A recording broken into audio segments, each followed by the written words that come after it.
Sveiki draugai. Prieš pradedant šiandienos video noriu paminėti, kad neseniai išleidau knygą apie mūsų supančią sistemą, kurioje aprašiau temas susijusias su suverenitetu, teise, jurisdikcijom, teismais, finansinė sistema ir kitomis panašiomis temomis.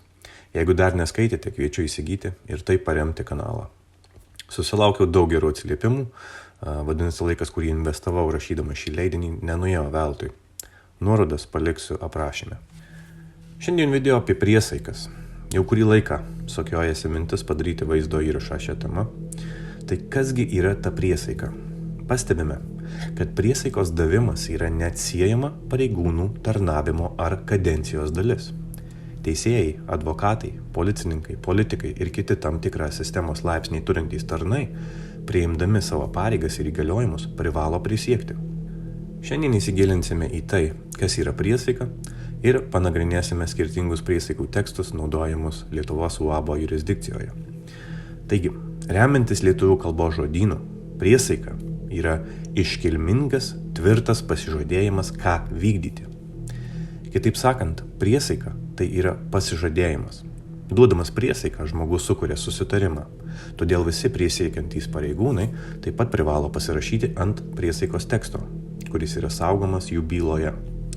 Bet atvirai paklauskite savęs, išskyrus televiziją transliuojamas, visiems matomas priesaikas, ar kada nors patys asmeniškai matėte teisėjo ar policijos pareigūno priesaiką su jo šlapiu parašu?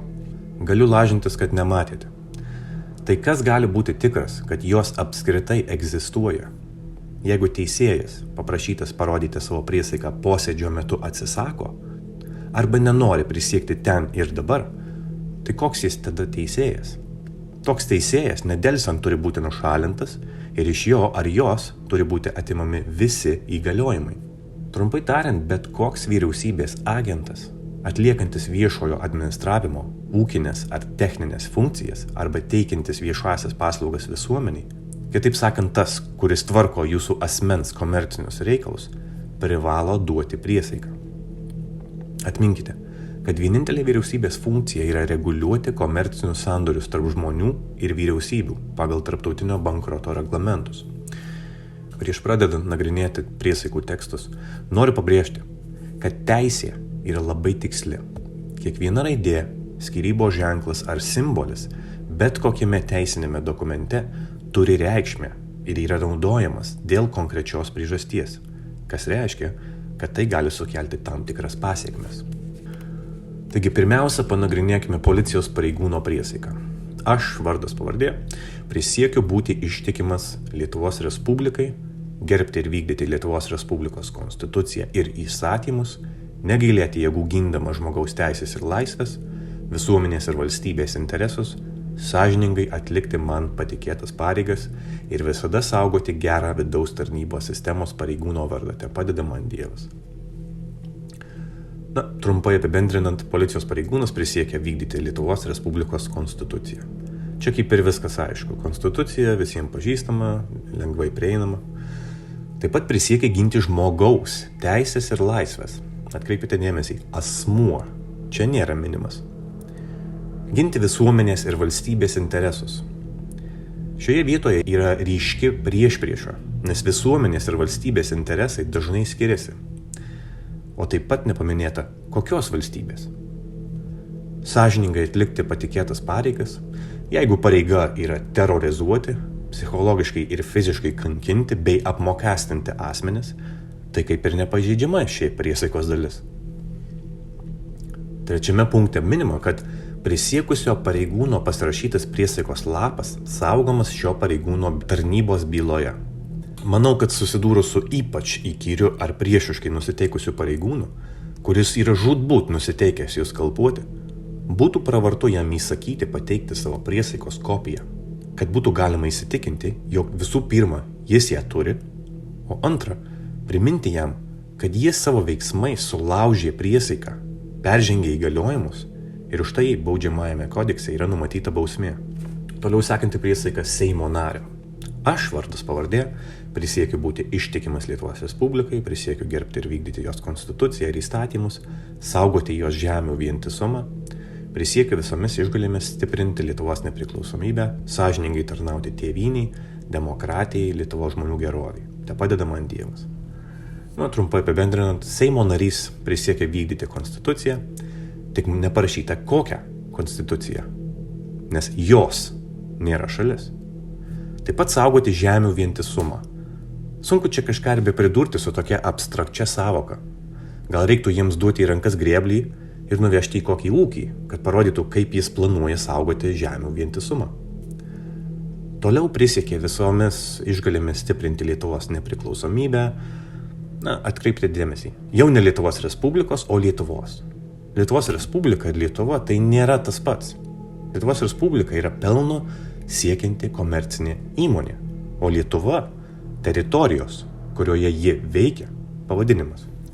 Toliau tarnauti tėvyniai.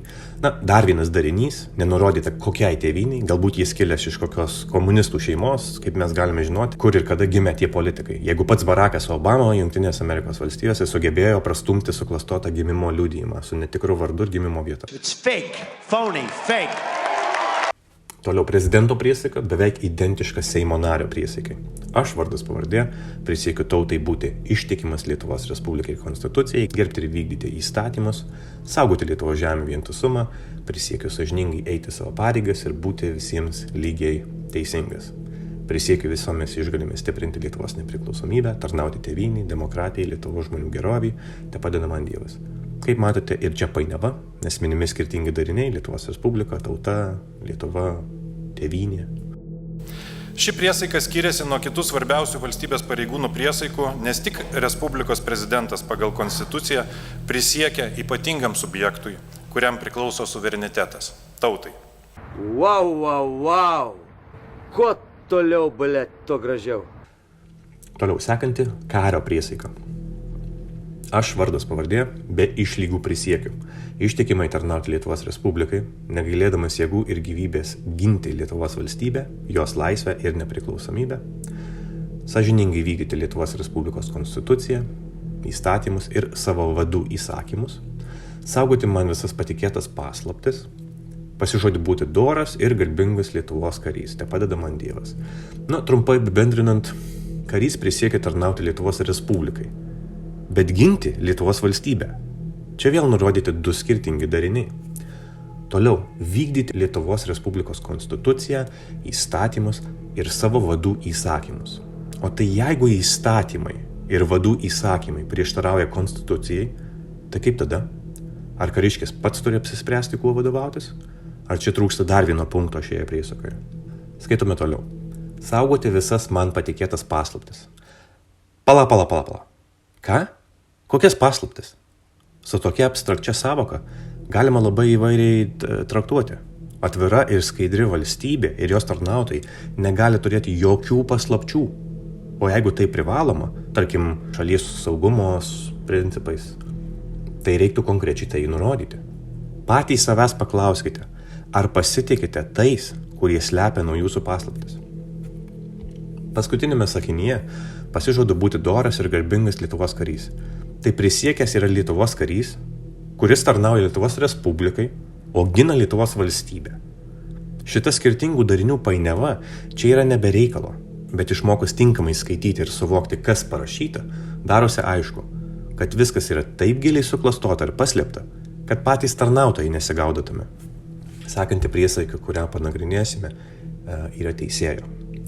Aš, teisėjas, vardas pavardė, iškilmingai prisiekiu būti ištikimas Lietuvos Respublikai, savo pareigas atlikti garbingai, vykdyti teisingumą pagal Lietuvos Respublikos konstituciją ir įstatymus, ginti žmogaus teisės, laisvės ir teisėtus interesus, visada būti nešališkas, sąžiningas, humaniškas, saugoti man patikėtas valstybės paslaptis ir visada elgtis kaip dera teisėjui.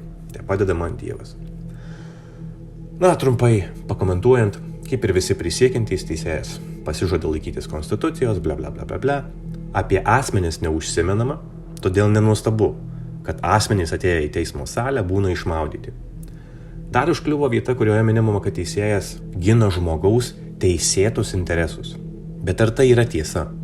Nes kaip jau žinome, visi žmonės šioje plotmėje turi teisėtą interesą į maistą ir pastogę, į švarų vandenį, teisėtą interesą naudotis visais žemės resursais, taip pat interesą rinktis, sudarinėti sutartis su įmonė Lietuvos Respublika ar nesudarinėti. Patvirtinus, kad teisėjo priesaika apskritai egzistuoja ir gavus jos kopiją, vertėtų jam priminti apie taip vadinamus žmogaus teisėtus interesus, nors vargu ar jis supras, apie ką jūs kalbate. Šiame video taip pat norėjau panagrinėti taip vadinamą Hipokrato arba gydytojo priesaiką, bet ruošdamas video medžiagą sužinojau, kad medikai Hipokrato priesaikos jau seniai nebeduoda, nes ji nėra privaloma. Sako, kad priesaikos tekstas esą atgyvenęs ir netinkamas šių dienų medicinoje. Ir iš tiesų priesaikos tekstas, kurį, kaip manoma, garsusis senovės graikų gydytojas Hipokratas parašė kažkur tarp 5 ir 3 amžiaus prieš Kristų, ir kurio vienintelis išlikęs tekstas yra saugomas Vatikano bibliotekoje, yra labiau tinkamas antikiniams laikams. To pasekoje pasaulio medikai priesaikos tekstą atnaujino daugelį kartų, bet pati priesaika išliko tik simboliška. Kai kuriuose medicinos fakultetuose absolventai ją vis dar naudoja, nors už jo sulaužymą nėra numatyta jokia nuobauda. Medicina, kaip jau įsitikinome per paskutinius keletą metų, visgi yra eilinis verslas, kuriame išgydytas klientas reiškia prarastas klientas. Ir karantino metu stebint visus tuos video, kuriuose medikai filmuoja save šokdami kvailus sinchronizuotus šokius, tapo aišku, kad ši industrija yra pilna indoktrinuotų bukapročių. Na, o pačią įdomiausią priesaiką palikau pabaigai. Tai yra advokato priesaika. Aš, advokatas, vardas pavardė, prisiekiu būti ištikimas Lietuvos Respublikai, laikytis jos konstitucijos ir įstatymų, padėti ginti žmogaus teisės, laisvės, teisėtus interesus, dorai ir sąžiningai atlikti advokato pareigas, saugoti profesinės paslaptis ir savo elgesiu nepakenkti advokato vardui. Te padeda man Dievas.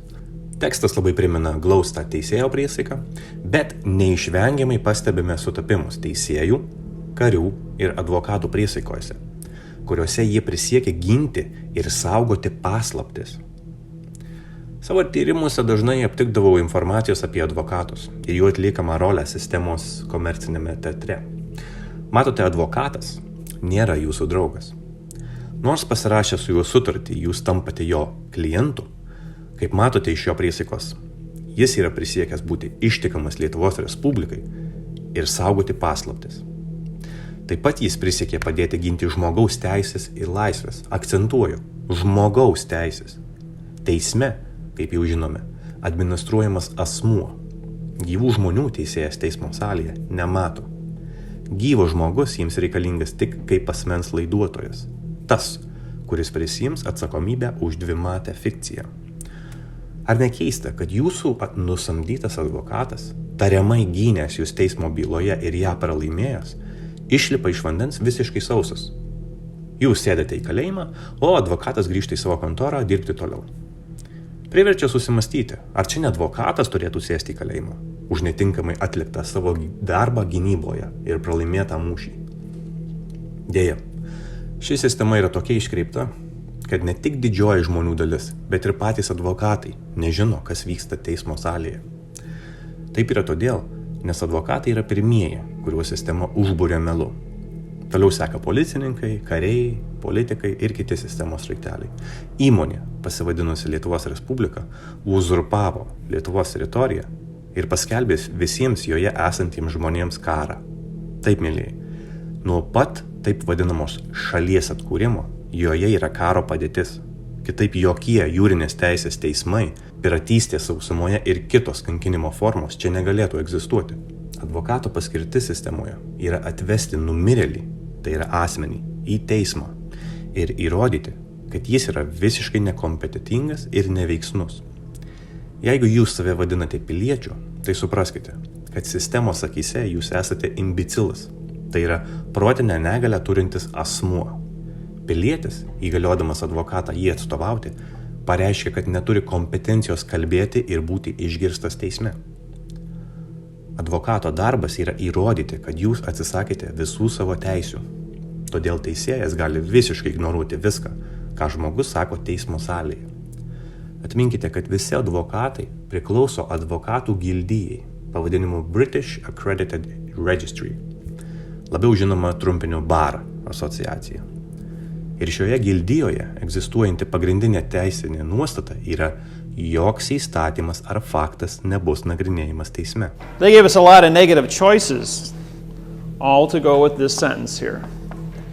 When you graduate from judge school, you learn this article. You learn this. All judges, attorneys, lawyers, politicians all swear the same oath that no law or fact shall be retried in court. Tai yra pagrindinis jų įstatymas ir priesaika. Daugam gali pasirodyti keista, bet tai lengvai paaiškinama, nes asmenys, kuriuos teismas administruoja, yra fikcija. Gyvas žmogus yra faktas. Todėl, kaip matote, teisme jam ne vieta. Visi pasaulio teisėjai ir advokatai, nesvarbu kokioje šalyje ar kokia kalba jie kalbėtų, paklūsta šiai nuostatai. Visa ši sistema sudaryta taip, kad jūs žaisdami jų taisyklėmis negalėtumėte laimėti. Žinoma, jie kartais leidžia žmonėms nugalėti kokiuose mažose bylose, kad išlaikytų sąžiningumo fasadą. Jeigu netikite manimi, siūlau pasižiūrėti federalinio teisėjo David Wynn Miller paskaitas apie kvantinę gramatiką, kuriuose jis detaliai išdėsto, kaip veikia teismai ir apgaulė susijusi su mūsų kalboje vartojamais prieveiksmiais ir veiksmažodžiais. My name is Plenipotentiary Judge David Wynn Miller. I punctuate my name because it makes me a fact and not an adjective pronoun fiction. I'm here to introduce to you to a program to bring this planet out of its adverb world for 8,500 years into a correct sentence structure communication syntax organization. Now, all 250 countries worldwide have been under this adverb guise by the Universal Postal Union, Bern, Switzerland, established in 1873, better known as the New World Order. As times are changing, education is expanding, this technology has been perfected, and the people of the world are tired of being raped through taxation. Raped through misinformation, the subjective interpretation where privileged few are allowed to go free from committing crimes and others are slapped with serious fines, prison terms for absolutely nothing. I go into court on a regular basis if there's a court hearing to show that this technology is applicable in a courtroom, that the judges will run out of the courtroom in some instances because they realize what they've done is wrong and they don't want to be implemented in a criminal offense. Others have resigned their judgeships. Lawyers have quit the bar. We have documentation for this conduct to take place. We have thousands of successful wins around the world. When you go looking for case law on the correct sentence structure communication syntax, you will not find anything. You have to be there. And you also have to be competent enough to understand what the correct sentence structure communication syntax means in order for you to have the knowledge to win your lawsuit. Kadangi joks faktas negali būti svarstomas teisme, sistema vadovaujasi prezumpcija, nuomonė, spėjimais, melagingais parodymais ir kitom nuogirdom. Dar įdomu yra tai, kad abu teisėjas ir advokatas dėvi juodas mantijas. Yra keletas teorijų apie tai, ką simbolizuoja juoda mantija. Pasak David Wynn Millerio, juoda mantija reiškia, kad teisėjas ir advokatas gedi, nes teisingumas teisme yra negyvas, neegzistuojantis. Giltinė taip pat dėvi juodąją mantiją. Ir iš animacinių filmukų vaikams visi žinome, kad viską, prie ko prisiliečia giltinė, ištinka mirtis. Kunigai dėvi juodą mantiją. Tie, kurie skaitė mano knygą, jau žino sąsają tarp kunigų ir teisėjų ir kad visas teismo procesas yra bažnytinis. Juoda mantija simbolizuoja Saturno planetą, kurią garbina iluminatai. Black robes, most people never question why do Catholic priests wear black robes. Kids that graduate from high school wear black robes. Judges wear black robes. Rabbis wear black robes because black robes represent the planet Saturn. They are a symbol for the planet Saturn. Saturn was called by the ancient people Lord of the Rings, and Saturn is Lord of the Rings. This is why women were told in the ancient world to listen to their God, and the concept was they would wear an ear ring.